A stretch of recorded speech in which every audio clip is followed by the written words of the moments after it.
अस्सलामुअलैकुम वरहमतुल्लाहि बरकातुहू। मेरे प्यारे दोस्तों, मैं आपके सामने कुछ मालूमात पेश करना चाहती हूँ फलस्तीन के बारे में।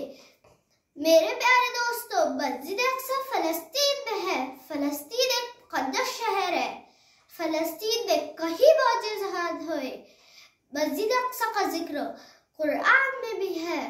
हज़रत मोहम्मद सल्लल्लाहु अलैहि वसल्लम महराज की रात आसमान पर ले जाने से पहले मक्का मुकर्रमा से फलस्तीन लाए गए थे। आपने वहां नमाज पढ़ाए। मस्जिद अक्सा का अजमत का अंदाजा इस बात से भी लगाया जा सकता है कि वहां पढ़ी जाने वाली हर नमाज का अज्र 500 गुना बढ़ा कर दिया जाता है।